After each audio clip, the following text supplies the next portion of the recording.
जैसे मैंने यूट्यूब के कम्युनिटी पे ये पोस्ट डाली कि ऑर्गेनिक के सारे क्वेश्चन जो 14 क्वेश्चन आए हैं, 14 के 14 एनसीईआरटी से हैं और उसमें से 10 क्वेश्चन ऐसे हैं जो मतलब डायरेक्ट सॉल्व हो जा रहे हैं, उनमें तुम्हें बहुत ज़्यादा सोचने की नीड नहीं पड़ रही है।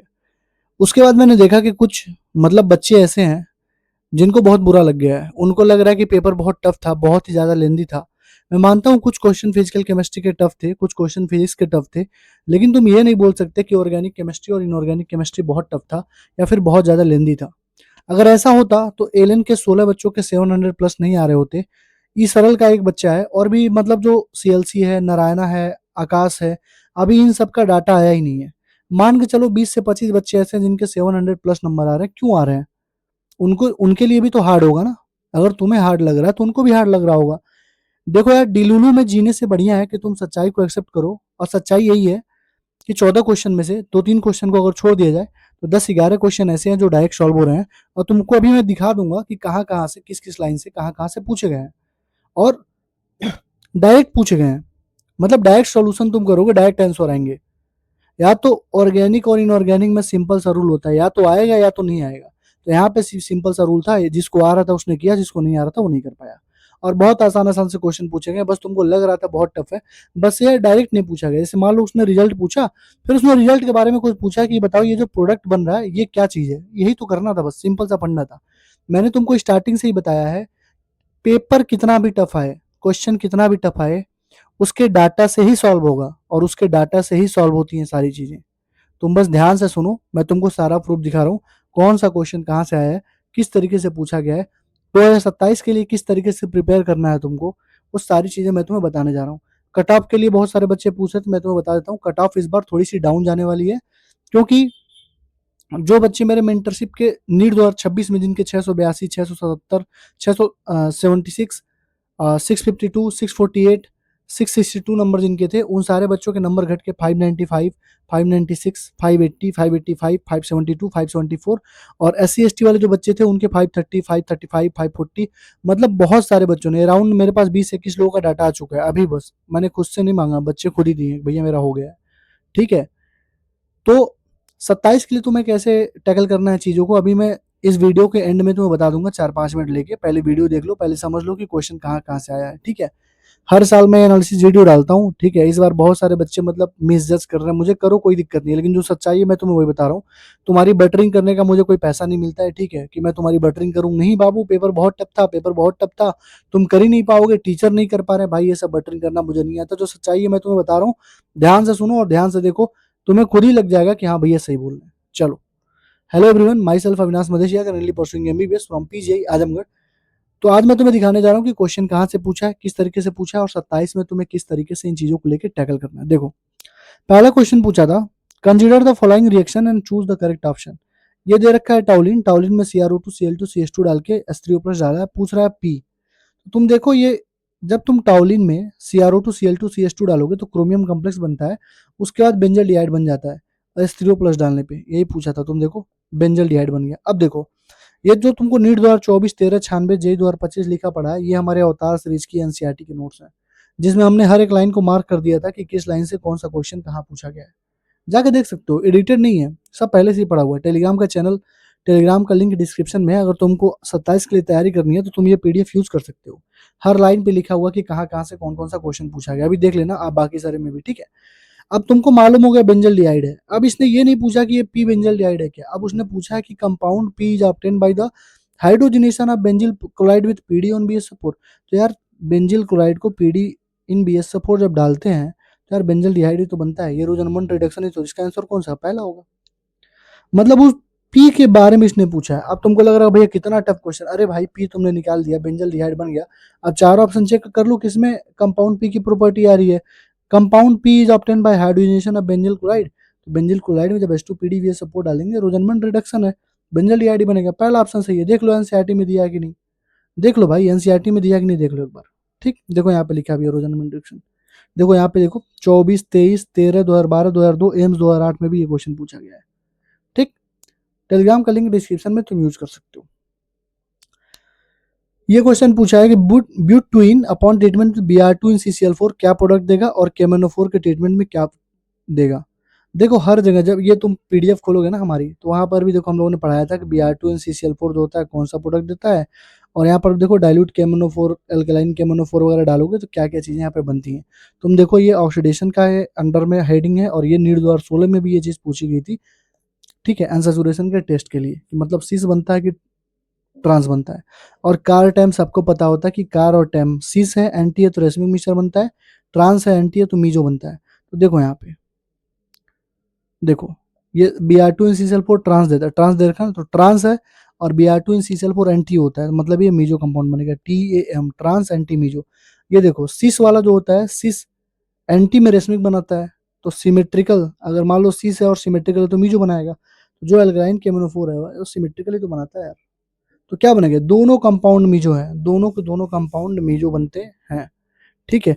और तुमसे यही पूछा, देखो यहाँ पे रेशमिक मिक्सचर, मॉडिफिकेशन, रेशमाइजेशन सबके बारे में लिख रखा है एनसीईआरटी में, ठीक है। बस इस क्वेश्चन में क्या था मैं तुम्हें बता दे रहा हूँ, ये क्वेश्चन तुमको टफ क्यों लगा होगा।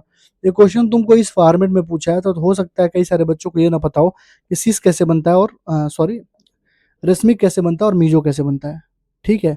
इसलिए ये क्वेश्चन तुमको टफ लगा होगा, लेकिन ये सारी चीजें तुम खुद देखो, एनसीईआरटी चिल्ला चिल्ला के खुद ही कहती है कि Br2NCCl4 डालोगे तो क्या बनेगा, डाइल्यूट KMnO4 डालोगे तो क्या बनेगा। और कार और टैम वाला तो यार सबको पता होता है, हर बच्चे को पता है, बेसिक चीज है ये, ठीक। आगे देखो, ये क्वेश्चन देखो, कह रहा है one of the product formed in the following reaction. भाई किसी भी ग्रिग्नार्ड रिएजेंट में जब तुम एक्टिव हाइड्रोजन वाले कंपोनेंट को डालोगे तो केवल क्या बनता है, ये सारा लेके निकल जाता है, बस यही बचेगा। देखो क्या लिखा है, ग्रिग्नार्ड रिएजेंट में कार्बन मैग्नीशियम बॉन्ड कोवेलेंट होता है, और यहाँ पे देखो even water alcohols amines are sufficiently acidic to convert them to corresponding hydrocarbon. चाहे वाटर हो, एल्कोहल हो, चाहे अमाइंस हो, ये क्या है, अमाइंस ही तो है।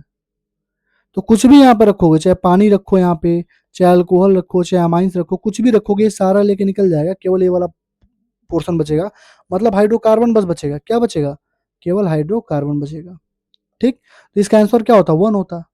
अब तुमको इसमें कहाँ से तुमको ये क्वेश्चन टफ लग रहा है भाई, मुझे बताओ ना, ये क्वेश्चन कहाँ से टफ लग रहा है। अरे कुछ भी लोगे MgBr के साथ में, ये अपना लेके निकल जाएगा सारी चीजें, यहाँ पे बस हाइड्रोजन बचेगा, तो क्या बचा ये, फालतू का यार हुआ बना दिए हो। ठीक है यार, कुछ क्वेश्चंस हैं लेकिन सारे थोड़ी ना है।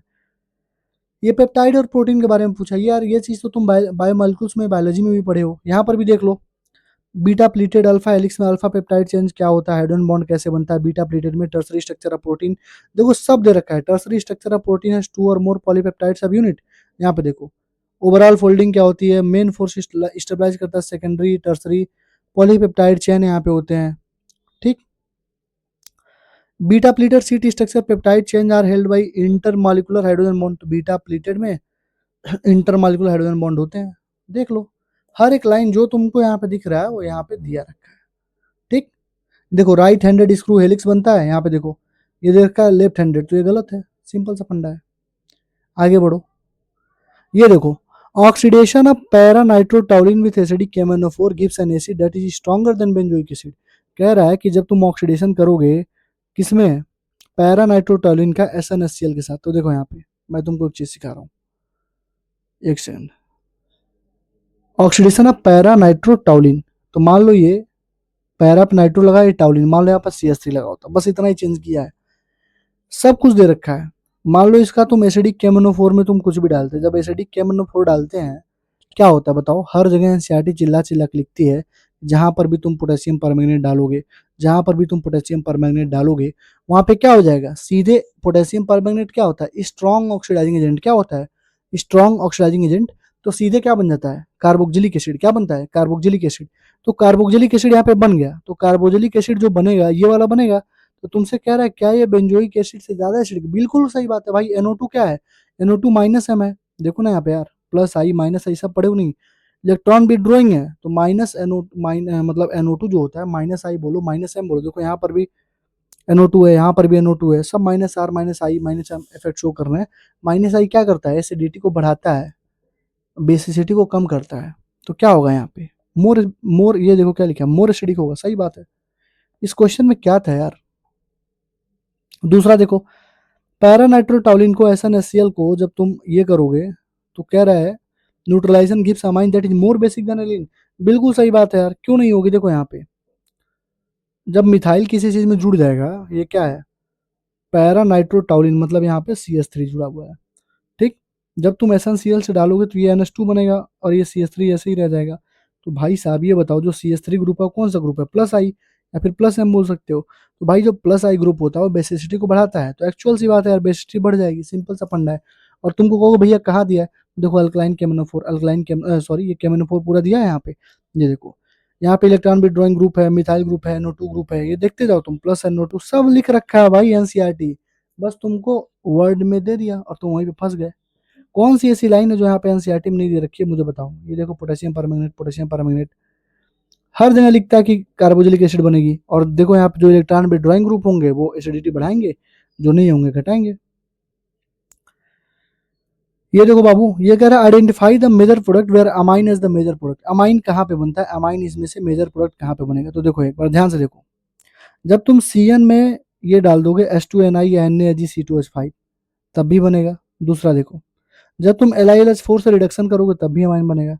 तो तुम LiLH4 से रिडक्शन कर रहे हो, एक्चुअल में CN है, साइनाइड है, ये होता है C1H2 के लिए। यहाँ पे KOH Br2 है, किसी भी अमाइड में KOH Br2 डालते हो तो क्या होता है, हाफमैन ब्रोमाइड डिग्रेडेशन रिएक्शन होता है, देखो Br2NOH, तब भी यहाँ पे अमाइन बनता है, बिल्कुल सही बात है, ठीक। H2 निकल पैलेडियम प्लेटिनम है, LiLH4 है, NaG है, सब कुछ रखोगे तब भी सेकेंडरी अमाइन बनता है। देखो यहाँ पे क्वेश्चन देखो, जो जो चीजें यहाँ पे लिख रखी है सारा का सारा NaBH4 LiLH4 सब एनसीईआरटी में दे रखा है, मिलाते चलो, ठीक है। अभी इसकी जो PDF है मैं टेलीग्राम पे डाल दूंगा, टेलीग्राम का लिंक डिस्क्रिप्शन में ज्वाइन कर लो, ठीक है। ये देखो, ये क्वेश्चन में बच्चा इतना कह रहा है कि भैया एल्डोल कंडेंसेशन में इतना टफ क्वेश्चन, अरे भैया कहाँ टफ है यार मेरे बाबू। एल्डोल कंडेंसेशन में क्या बनता है बताओ, अल्फा बीटा अनसैचुरेटेड कंपाउंड बनता है कि नहीं बनता है, तुम बताओ। अल्फा बीटा अनसैचुरेटेड कंपाउंड बनता है कि नहीं, बताओ। ये देखो यहाँ पे सबने मार्क करके रखा है, बनता है ना। तो ये देखना, ये अल्फा बीटा, ये अल्फा बीटा, ये अल्फा बीटा, ये अल्फा बीटा, ये गामा, ये अल्फा बीटा में बन ही नहीं रहा है, तो दूसरा हमारा आंसर होगा, सिंपल सा फंडा है यार। ये 10 सेकंड का क्वेश्चन था बाबू, 10 सेकंड का, बस आपको शांत रहना था वहां पे। आप देखो ना कैसे सॉल्व हो रहा है। मैंने क्या किया, मैंने आपको क्या समझाया कि अल्फा बीटा बनता है, एल्डोल में सबको पता है अल्फा बीटा अनसैचुरेटेड कंपाउंड बनता है। तो भाई ये अल्फा, ये बीटा, ये अल्फा, ये बीटा, ये गामा, यहाँ पे बीटा और गामा में बन रहा है। यहाँ पर देखो अल्फा बीटा में, यहाँ पर देखो अल्फा बीटा में, तो दूसरा हमारा आंसर होता, फटाक से आंसर कर देना था। और आके यार कमेंट में गाली देते हो, भैया इतना आसान नहीं था, आप कैसे कह रहे हो, हमने पेपर दिया। अरे भैया तुमने पेपर दिया है, तुमने भी पेपर दिया है, हमने भी पेपर दिया है, तुम अभी पेपर दे रहे हो, हम वो पेपर दे के निकल चुके हैं। हर साल 25 बच्चे, 30 बच्चे, 40 बच्चे, 60 बच्चों का सिलेक्शन भी करवा रहे हैं, ठीक है। ये सारे क्वेश्चन जान रहे हो, कुछ नहीं है, इन सारे क्वेश्चन घंटा बोलूंगा मैं, जानते हो क्यों। अवतार पार्ट 3 की कभी PDF उठा के देखना, अवतार पार्ट 3 से सारे as it is question match हुए, अभी तुमको प्रूफ दूंगा मैं। अवतार पार्ट 3 में हमने क्या करवाया था, AIMS IEEE JEE मेंस के केवल एजर्सन रीजन और स्टेटमेंट बेस्ड क्वेश्चन पर चैप्टर 150 क्वेश्चन करवाया था। ये करके जाओ, यहाँ से क्वेश्चन फंस सकता है, देखो सारे फंसे हैं। अभी तो एनसीईआरटी की प्रूफ दे रहा हूँ, अभी 80 इंपॉर्टेंट टॉपिक केमिस्ट्री की, 80 इंपॉर्टेंट टॉपिक फिजिक्स की, अवतार की, सबकी प्रूफ आएगी, प्रूफ वाली वीडियो, क्योंकि जो मैं बोलता हूँ वो दिखाता हूँ तब मेरे कोर्सेज सेल होते हैं। बहुत सारे बच्चे बोल लेते हैं अपना कोर्स सेल करता है, भाई मुझे जरूरत नहीं पड़ती है सेल करने की। 1500-1600 बच्चे फिजिक्स का कोर्स हर साल लेते हैं, केमिस्ट्री का कोर्स 1200-1300 बच्चे हर साल लेते हैं, अवतार पार्ट 3 का कोर्स 1200-1300 बच्चे हर साल लेते हैं, ठीक है। मुझे नीड नहीं है यहाँ के बार बार प्रमोशन का, बता देता हूँ भाई, बच्चों को लेना है ले, नहीं लेना मत लो, फालतू का हेट क्यों फैलाना यार। हाँ, 150-200 बच्चे हर साल में इंटर्नशिप में होते हैं, 60-70 बच्चे को सिलेक्ट करवा देता हूँ, जो लास्ट तक जुड़े रहते हैं सिलेक्ट हो जाते हैं। जाओ टेलीग्राम ज्वाइन करके देखो कितने बच्चों का मैंने रिव्यू डाला है, एक बच्चे ने भी निगेटिव मेंटरशिप के बारे में रिव्यू नहीं बोला है, क्योंकि डेली 9 से 11 बजे 2 घंटे का टाइम है, डेली मेंटरशिप में खुद एक्टिव रहता हूँ, ठीक है। बाकी लोगों की तरह पैसे लेके गायब नहीं हो जाता हूँ, ठीक। अगला देखो, the following carbocation is stabilize by the interaction of empty P orbital. देखो ये एक कार्बोकेटाइन दे रखा है और तुमसे कह रहा है कि स्टेबलाइज कैसे होगा। तो यार ये चीज देखो, यहाँ पे सारी चीजें दे रखी हैं, देखो यहाँ पे कार्बोकेटाइन है, sp2 होगा, ट्रायंगुलर प्लेनर होगा, 1s होगा। देखो अब इसमें तुम ये बोल सकते हो भैया empty sigma star pi star orbital कहाँ दे रखा है, तो भाई ये चीज डायरेक्ट नहीं एनसीईआरटी में लिखी हुई, ये चीज मैं मानता हूँ, ठीक है। लेकिन तुम जब पढ़ोगे तो देखो यहाँ पे क्या लिखा है, one of the CH bond of the methyl group can align in the plane of this empty p orbital and the electron constituting the CH bond in plane with this p orbital can be delocalized into the empty p orbital as given in this figure। देखो यहाँ पे सब दे रखा है, सब NCERT में लिख रखा है। और यहाँ पे देखो ये धीरज जब पढ़ा रहा था ना, तो ये पूरा पूरा लिख रखा था उसने, sp3 में 1s एंड p का हाफ फील्ड होता है, इसके वजह से सारी ऑर्बिटल ओवरलैपिंग होती है, मिला लो, ठीक है, मिला लो, ठीक। ये देखो, ये जो क्वेश्चन है इंक्रीजिंग ऑर्डर पोलैरिटी, ये तुम्हारे लिए बोनस की तरह पे काम कर सकता है। क्यों? क्योंकि जब तुम इसका न्यूमेरिकल वैल्यू देखोगे ना सारे का, ये चारों ऑप्शन तुम्हारे मैच नहीं होंगे। अभी बोनस क्वेश्चन जितने भी आए हुए हैं सबके मैं एक वीडियो बना देता हूँ। ये क्वेश्चन मेरे हिसाब से बोनस होना चाहिए, क्योंकि न्यूमेरिकल देखो ऐसे तो सॉल्व हो जाएगा ये, लेकिन न्यूमेरिकली देखोगे तो ये गलत है। ठीक, तुम यहाँ पे खुद देखो, CH3 CH2 CHO है, OH है, CH5 है, CH3 CH2 CH3 है। इसमें बॉइलिंग पॉइंट का ऑर्डर पूछा है, यहाँ पे तुमसे पोलैरिटी पूछा है। बॉइलिंग पॉइंट का ऑर्डर कैसे निकालोगे? हाइड्रोजन बॉन्डिंग से। हाइड्रोजन बॉन्डिंग से तुम पोलैरिटी भी निकाल सकते हो। यहाँ पर भी देखो इंडक्टिव इफेक्ट जब तुम पढ़ोगे 8.7.5 टॉपिक नंबर है, मतलब एनसीईआरटी की हेडिंग है। तो एम्स 2013 में, जेई 2014 में भी क्वेश्चन पूछा है। यहाँ पर देखो बॉन्ड पोलैरिटी के बारे में पूछा है, और यहाँ पर भी देखो एग्जाम्पल नंबर 8.1 पर बॉन्ड पोलैरिटी के बारे में पूछा है। और यहाँ पर भी तुम देखो ये सारी की सारी चीजें धीरज ने पढ़ा रखी थी 80 इंपॉर्टेंट टॉपिक में और अवतार में। हर एक चीज पढ़ा रखी है, कितना पावर होगा, कितना प्लस आई, कितना माइनस इफेक्ट लगेगा, कितना पोलैरिटी होगी, कितना अपनी तरफ चीजों को खींचा जाएगा। ठीक, चलो ये देखो कंजुगेटेड डबल बॉन्ड। भैया कंजुगेटेड क्या होता है? एक डबल, एक सिंगल, एक डबल, एक सिंगल, एक डबल, यही तो होता है कंजुगेटेड। अब ये तुम कहोगे भैया ये कहाँ दे रखा है सेट? अरे अरे बेसिक सी चीज है भाई, कंजुगेटेड बॉन्ड के बारे में नहीं पता तुमको? सिंगल डबल, सिंगल डबल, ये तो कंजुगेटेड होता है। ये जो तुम बेंजीन पढ़ रहे हो, बेंजीन पढ़ रहे थे, क्या था? Double single double single double single, ये भी तो कॉन्जुगेटेड है। ये क्या चीज थी? ये double single double single double single, ये भी तो कॉन्जुगेटेड है। ये चीज क्या है आखिर? बोलो। सब कॉन्जुगेशन के बारे में ही पूछा है, ठीक है, सब के सब कॉन्जुगेशन के बारे में ही पूछा है। आपको बहुत ज्यादा परेशान होने की नीड नहीं थी। आप यहाँ देखो, अमाइनो एसिड जो रेड ब्लड देगा, तो देखो रेड ब्लड तो एफपीएससीएन देगा, ठीक है। द थायोसाइनाइड डिकम्पोज टू इल साइनाइड एंड सल्फाइड, ये देखो देगा तो, लेकिन तुमसे ये पूछा ही नहीं है। तुमसे पूछा है कि जो ये प्रोडक्ट बन रहा है वो कौन सा अमाइनो एसिड है, कौन से ग्रुप का है। तो भाई जिस भी कंपाउंड में सल्फर होता है वो मिथ्योनिन होता है, सिंपल सा फंडा होता है। हो सकता है मैं मान रहा हूँ कि ये क्वेश्चन तुमसे ना बनाओ क्योंकि तुमको पता ना हो कि सल्फर में मिथ्योनिन होता है, लेकिन एक्चुअली मेरे भाई जो लोग तरुण सर से पढ़े हैं बायोलॉजी, बायोमोलिकुल्स वगैरह, जो लोग तरुण सर से पढ़े हैं उन्होंने पढ़ा रखा होगा, क्योंकि मेरे टाइम पे तो पढ़ाया था उन्होंने। हम लोग एमबीबीएस में भी पढ़ते हैं पूरा अमाइनो एसिड, जो फर्स्ट ईयर में बायोमोलिकुल्स का हमारा चैप्टर होता है, पूरा जो सब्जेक्ट होता है उसमें अमाइन से बहुत ज्यादा फोकस किया, मिथ्योनिन पे। क्या क्या बीमारियां होती हैं, सल्फर कंटेनिंग अमाइनो एसिड कौन है? मिथ्योनिन है।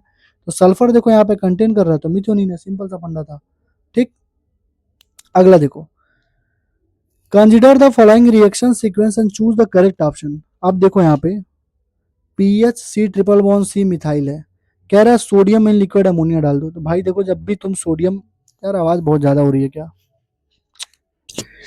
रीनीट का पेपर हो चुका है और आपको भी पता है, मुझे भी पता है कि पेपर का लेवल क्या था और पेपर किस तरीके से अपना पैटर्न बार बार चेंज कर रहा है। अगर आप बाकी बच्चों से compete करना चाहते हो, अगर आप चाहते हो कि नीट 2027 में एक अच्छे कॉलेज से एक अच्छे रैंक के साथ यहाँ से निकलो, तो मेरा यकीन मानो तुम्हें अभी से पढ़ना पड़ेगा। अभी से तुमको डेली 15 से 16 घंटा पढ़ना पड़ेगा। मैक्सिमम बच्चा जो ऑनलाइन में होता है वो फेल कर जाता है, जानते हो क्यों? क्योंकि उसके पास गाइडेंस नहीं होता। 2 से 3 महीना वो मोटिवेटेड रहता है, उसके बाद उसका मोटिवेशन धीरे धीरे धीरे धीरे डाउन होता है और फिर वो भटक जाता है। फिर इस स्ट्रेटजी उस स्ट्रेटजी, 6 महीने की स्ट्रेटजी, 3 महीने की स्ट्रेटजी, वो देखते देखते दिसंबर जनवरी तक पहुंच जाता है और फिर वो वन शॉट के पीछे पड़ जाता है और सिलेक्शन उसका होता नहीं है। मैं तुम्हें आज अपने एक ऐसे बैच के बारे में बताने जा रहा हूँ जिससे मतलब लगभग लगभग 60 to 70% सिलेक्शन के चांस तुम्हारे बढ़ जाते हैं। 100% गारंटी मैं नहीं लेता हूँ, क्योंकि बच्चा अगर मेरी बात लास्ट तक सुनता है तभी उसका सिलेक्शन होता है। अगर तुम मेरे मेंटोरशिप में आते हो, 6 महीने 7 महीने बढ़िया से पढ़ते हो, फिर मुझे लास्ट के 3 महीने में छोड़ दोगे तो तुम्हारी सिलेक्शन नहीं होगी, तो उसकी गारंटी मेरी नहीं है। ठीक है, देखो हमारा जो मेंटरशिप बैच है वो बाकियों से कैसे अलग है और हम इसमें क्या क्या प्रोवाइड करते हैं वो मैं तुम्हें बता दे रहा हूँ। सबसे मिनिमल कॉस्ट है और सबसे मैक्सिमम बेनिफिट तुमको यहाँ पे मिलेगा। पूरे यूट्यूब पे जितने तुमको मेंटरशिप चलते होंगे, तुम उनके रिव्यू देख लेना, मेरे रिव्यू देख लेना, मेरे बच्चों से बात कर लेना एक बार, कितने उनके नंबर आ रहे हैं इस बार, क्या क्या चीजें मिलती हैं। देखो मेंटरशिप 3 तरीके से चलती है। एक तो जनरल ओबीसी का अलग ग्रुप होता है, SC ST पीडब्ल्यूडी का जो होता है अलग ग्रुप होता है। मतलब जनरल और ओबीसी वाले बच्चों को हम अलग गाइड करते हैं। जय भीम बैच एक हम लोग लॉन्च करते हैं जिसमें हम लोग केवल SC ST और पीडब्ल्यूडी वाले बच्चों को लेते हैं, उनको अलग गाइड करते हैं, क्योंकि दोनों का तरीका अलग है तो दोनों के लिए अलग ग्रुप होता है। ठीक, दूसरी चीज, 3 ग्रुप बनाते हैं, बिलो 200, 200 से 500 और 500 प्लस। तीनों ग्रुप इसलिए मनाते हैं क्योंकि बिलो 200 वाला जो बच्चा है वो 500 प्लस वाले बच्चों के साथ compete नहीं कर सकता है। उसके लिए अलग से ही हमको पढ़ानी पड़ेगी, अलग से उसको टारगेट देना पड़ेगा, अलग से उसके ऊपर फोकस करना पड़ेगा, अलग से उसको मीटिंग ले लेके समझानी पड़ेगी। ठीक, फीचर्स तुम्हें क्या क्या मिलेंगे पहले ध्यान से सुन लो। वीकली टारगेट मिलेगा, डेली टारगेट नहीं देता हूँ, एक हफ्ते में टारगेट दूंगा, लेकिन हफ्ते के लास्टवें दिन मुझे वो कंप्लीट चाहिए। वीकली जूम सेशन होगा। कॉल्स अगर तुम्हें करना है मुझे, मैं ही खुद एक्टिव रहता हूँ, बाकी लोगों की तरह नहीं कि मैं गायब हो जाता हूँ।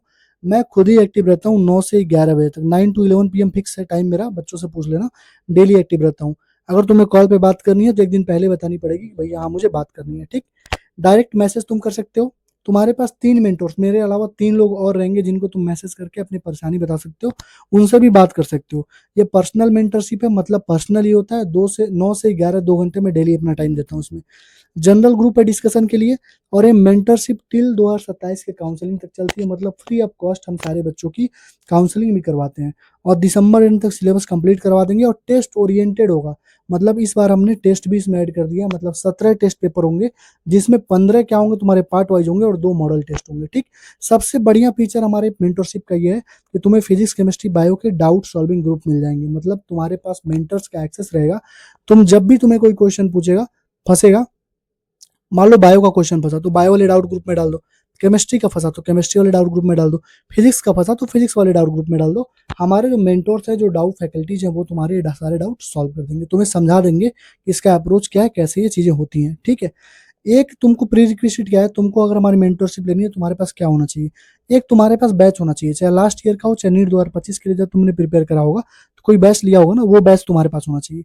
कोई टेस्ट पेपर की रिक्वायरमेंट नहीं है, टेस्ट पेपर हम देंगे, मतलब तुम टेस्ट सीरीज में ही 8 से 10 हज़ार रुपए खर्च करते हो ना, कोई नीड नहीं है खर्च करने की, हम टेस्ट सीरीज देंगे पूरी वीडियो सोल्यूशन के साथ, ठीक है। तुम अपने बैच या फिर किसी भी कोचिंग का तुम ले सकते हो, मतलब तुम लेक्चर अगर तुम्हें लेना हो तो तुम PWLN जिसका भी लेना हो ले सकते हो। अगर तुम्हारे पास पैसा नहीं है तो टेलीग्राम पे सबके लिंक लेक्चर पड़े हुए वहां से ले सकते हो, हमसे बता देना, हम प्रोवाइड करवा देंगे, ठीक है। 6 महीने तुमको डेडिकेशन देना पड़ेगा, 15 से 16 घंटे का। कोई आउटिंग नहीं, कोई डेटिंग नहीं, कोई पार्टी नहीं, प्योर सेल्फिशनेस चाहिए, प्योर आइसोलेशन चाहिए। मतलब 6 महीने तुम समझ लो दुनिया से विरक्त हो चुके हो, तुमको 6 महीने 15 से 16 घंटा पढ़ना पड़ेगा और अच्छे से मेहनत करनी पड़ेगी, ठीक। 2024 में 23 बच्चे सिलेक्ट हुए थे, 2025 में 42 बच्चे हुए थे, 2026 में 60+ स्टूडेंट सिलेक्ट हो रहे हैं मेंटोरशिप और हमारे बैचेस से। मैं तुम्हें इसका सारा प्रूफ 4 से 5 दिन के अंदर दिखा दूंगा, ठीक है। फीस के बारे में अगर बात करें तो बाकी सारे लोगों का 8 हज़ार, 10 हज़ार, 12 हज़ार, 20 हज़ार, 22 हज़ार, 25 हज़ार तक फीस है। अगर तुम केवल कहीं डाउट वाले, जैसे डाउट का सेक्शन है, फिलो है, ट्यूटर है, डाउटनट है, अगर तुम वहां पर केवल डाउट पूछने जाते हो तो 800 से 1200 रुपए महीने तुमसे चार्ज किए जाते हैं, ठीक। हमारे मेंटरशिप का जो मैं एक्सपेंस खर्च करता हूँ 12 से 14 हज़ार पर महीने में मेंटोर्स की फीस, डाउट सॉल्वर्स की फीस पे करता हूँ, ठीक है। तो मैंने क्या पूरा अगर तुम देख लोगे तो मैंने जो फीस रखी है 4 हज़ार, वन एक टाइम में 4 हज़ार रखी है, मतलब पूरे साल की जो फीस होगी केवल 4 हज़ार होगी। 4 हज़ार में तुम्हें ये सारी फैसिलिटी मिल जाएगी, डाउट सॉल्विंग की, कॉल्स की, डीएम्स की। जनरल ग्रुप डिस्कशन ग्रुप रहेगा जहाँ पे तुम बाकी बच्चों से भी बात कर सकते हो। सिलेक्टेड जो बच्चे हैं उनसे भी टाइम टाइम पे हम लोग मीटिंग दिलवाते रहेंगे इस बार, ठीक है। और अगर तुम 2 बार में पेमेंट करना चाहते हो तो 2600 और प्लस 2000, एक बार 2600 पे कर दो और 60 दिन के अंदर 2000 तुम और पे कर दो तो तुम्हारी फीस पूरी मानी जाएगी। ये देखो लास्ट ईयर का रिव्यू, अभी इस साल 2026 का रिव्यू मैंने डाला था, ये मैंने 15 तारीख को डाला था, ठीक है, 15 जून को। तुम देखो मैंने पूछा था कि क्या तुम मेंटरशिप से सेटिस्फाई हो, कोई भी एक ऐसा बच्चा तुमको नहीं दिखेगा जो बोले कि नहीं। देख रहे हो सारे बच्चे सेटिस्फाइड हैं टोटल, जानते हो क्यों? क्योंकि अपना टाइम दिया हूँ, मेहनत दिया हूँ, बहुत मेहनत किया था इन बच्चों के ऊपर। अभी इनका तुम्हें रिजल्ट दिखाऊंगा मैं, ठीक। और तो मैंने पूछा था कोई और सजेशन दे दो ताकि मैं और अच्छा कर सकूं, तो बच्चों ने बोला था कि भैया एक बार थोड़ा सा आप टेस्ट का इसमें ऐड कर देखना, यहाँ पे सारे मटेरियल्स को यहाँ पे कर दीजिए। तो हमने अपना ऐप लॉन्च कर दिया, सारा चीज वहाँ पे तुम्हें मिल जाएगा, ठीक है। और यहाँ पर ऑफलाइन बच्चों के लिए उन्होंने बोला कि ऑफलाइन बच्चों के लिए अलग से मेंटरशिप दीजिए। तो ऑफलाइन बच्चे जो ऑफलाइन कोचिंग कर रहे हैं और जो पार्शियल ड्रॉप ले रहे हैं बच्चे, उनके लिए भी अलग से हम मेंटरशिप की व्यवस्था कर रहे हैं, ठीक है। दूसरी चीज टेस्ट सीरीज के लिए बहुत सारे, मतलब बच्चों ने बोला कि भैया टेस्ट सीरीज इस बार ऐड कर दीजिएगा, तो टेस्ट सीरीज भी हमने इसमें ऐड कर दिया। तो टेस्ट सीरीज भी तुमको अलग से पैसे देके कहीं पे लेने की नीड नहीं है। जो स्टार्टिंग डेट है इस मेंटरशिप की 29 जून से, 29 जून से जो है प्रॉपर तुम्हें टारगेट मिलना स्टार्ट हो जाएंगे। और ये जो मेरा नंबर है 7307528981, इस पे तुम व्हाट्सअप करके अपना एनरोलमेंट करवा सकते हो, ठीक है। इन सारों बच्चों का मैं तुम्हें एक्सेस दे दूंगा, जिससे भी तुम्हें रिव्यू लेना होगा ले लेना। पेड रिव्यूज नहीं है, जो मैंने किया है पूरे साल मैं उसी के बारे में बात कर रहा हूँ, ठीक है। तुम लेके देख सकते हो। और मेरा यकीन मानो, अगर तुमने 6 महीने जिस तरीके से मैंने बोला वैसे कर लिया, 15 से 16 घंटा डेली पढ़ लिया, मेरा यकीन मानो तुम्हारा सिलेक्शन कोई रोक ही नहीं सकता है, ठीक है। Thank you, all the best. मैंने सारी चीजें बता दी हैं। अगर किसी को ज्वाइन करना हो, खास करके SC ST PWD वाले बच्चे ध्यान से सुन लो। 3 3 4 4 4 साल से तुम तैयारी कर रहे हो, क्यों कर रहे हो भाई? तुम्हारा सिलेक्शन तो पहले हो जाना चाहिए था, तुम्हारे पास कैटेगरी है, रिजर्वेशन है, क्यों नहीं हुआ? क्योंकि तुम भटक रहे हो। अगर तुम चाहते हो, अभी तुमको मैं इस साल प्रूफ दिखाऊंगा मेंटरशिप वाले जय भीम मेंटरशिप से, कितने सारे बच्चों के 530, 520, 510 नंबर है, कितने सारे एसटी कैटेगरी के बच्चे जिनके 490, 480 नंबर है, टॉप कॉलेज में पहुंचेंगे, टॉप कॉलेज में। ठीक है, thank you, all the best, पढ़ाई करते रहो, आगे की वीडियो देखो। चलो, तो यहाँ पे देखो क्या पूछा है, तुमसे पूछा है पीएच है, C111C है, मिथाइल है, उसमें हम लोगों ने Na लिक्विड NH3 डाल दी। तो भाई जब भी तुम सोडियम में लिक्विड अमोनिया डालते हो तो ट्रांस अल्किन बनता है, सिंपल सा फंडा। तो देखो यहाँ पे मान लो ट्रांस अल्किन बन गया, ठीक। अब कह रहे हो उसमें बेंजिल परऑक्साइड के प्रेजेंस में HBr डालोगे तो एंटी मार्कोनिक आप बनेगा। अरे भाई HBr को जब तुम डालोगे परऑक्साइड के प्रेजेंस में तो एंटी मार्कोनिक आप बनता है, मतलब जहाँ पे ज्यादा हाइड्रोजन होता है वहां पे आके ब्रोमीन जुड़ जाता है, सिंपल सा फंडा, ठीक। और तो उसमें हाइड्रोजन पीडीएन सी जब डालोगे लिंडलर्स कैटलिस्ट में, तो यहाँ पे देखो एक बार, पीडीएन सी जब डालोगे तो सी सेल्किन बनता है, और जब सी सेल्किन बनता है उसमें जब तुम HBr केवल डालोगे तो क्या होगा, मार्कोनिक आप एडिशन होगा, मतलब जिसके पास हाइड्रोजन ज्यादा रहेगा वहां पे जाके जुड़ेगा। अब तुमसे क्या पूछा था कि भैया एल और जो एम और एन है वो क्या है, क्या पूछा है, के और एल मान लो, के और एल क्या है, एम और एन क्या है। तो भाई एक तो के यहाँ पे सीस बना था और एक क्या बना था, ट्रांस बना था। तो सीस और ट्रांस क्या होते हैं यार, जीआई होते हैं। तो सीस और ट्रांस जियोमेट्रिक आइसोमरिज्म, सिंपल सा बन था यार। बस तुमको सोचना था यार, बस तुम लोग पैनिक कैसे कर गए मुझे यही नहीं समझ में आ रहा। जब तुमको बायो 30 मिनट में तुम्हारा बायो का पेपर हो चुका था, फिर तुमको इतना घबराने की नीड क्या थी। 4-5 फिजिकल केमिस्ट्री के जो क्वेश्चंस लेंगे उनको छोड़ दिए होते यार, सिंपल सी बात थी। तो एल और के क्या होंगे, जियोमेट्रिक आइसोमरिज्म होंगे। देख लो सारा कुछ एक एक लाइन एनसीईआरटी में दे रखी है। आगे देखो, ये विटामिन ए, B12, ई और के, इसका तो मैं ऐसे ही आंसर बता सकता हूँ यार बिना देखे। देखो विटामिन ए, B2, 3 सब दे रखा है यहाँ पे, देखो, ठीक। आगे देखो, कह रहा है जब CH3COCl AlCl3 में डालोगे तो P और Q क्या बनेंगे। तो भाई जब फ्रीडल क्राफ्ट एल्काइलेशन करते हैं NHCl3 में तो ये बनता है COCH3 और HCl, ठीक। एक सेकंड रुक जाओ, ये देखो, और फिर NaOCl डाल रहे हो तो तुम्हारा बन रहा है RCOONA और CHX3। जब इसको और ज्यादा हम सॉल्व करेंगे तो पूरा जाके तुम्हारा देखो ना सारा कुछ लिखा हुआ है बाबू मेरे यहाँ पे। और देखो यहाँ पे लिखा भी है मेनी नीट PYQ, मतलब कई बार नीट के PYQ में चीज पूछी जा चुकी है। आप खुद ही देखो ये सारे के सारे क्वेश्चंस, ऐसा कोई क्वेश्चन आपको दिख रहेगा जो एनसीईआरटी से नहीं रहा हो। आप बताओ मुझे कोई ऐसा क्वेश्चन अगर आपको दिखा हो तो आप मुझे बताओ। अगर आपको अभी भी लग रहा है कि पेपर टफ था तो आप डिलुलू वाली जिंदगी में जी रहे हैं। बस आपको लो कट ऑफ का झुंझुना पकड़ाया जा रहा है ताकि आप बैचेस फिर से ज्वाइन करके फिर से आप पढ़ाई कर सको। ठीक है, मेरा यकीन मानिए, अगर आपने एनसीईआरटी अच्छे से करी है तो मेरा यकीन मानिए आपका कोई क्वेश्चन गलत नहीं होगा। मैंने क्या बोला था, इनऑर्गेनिक ऑर्गेनिक से जितने भी क्वेश्चन आएंगे एनसीईआरटी से आएंगे। फिजिकल में भी आते थे सारे क्वेश्चन एनसीईआरटी से ही, एनसीईआरटी की एक्सरसाइज से। इस बार क्या हुआ, 4-5 क्वेश्चन अलग मॉडल के थोड़े पूछ लिए गए हैं, ठीक है। नहीं तो सारे क्वेश्चन अराउंड 38 से 40 क्वेश्चन एनसीईआरटी से हैं। आपको चैनल पे जुड़े रहना है तो रहिए, नहीं रहना तो मत रहिए, कोई दिक्कत नहीं है।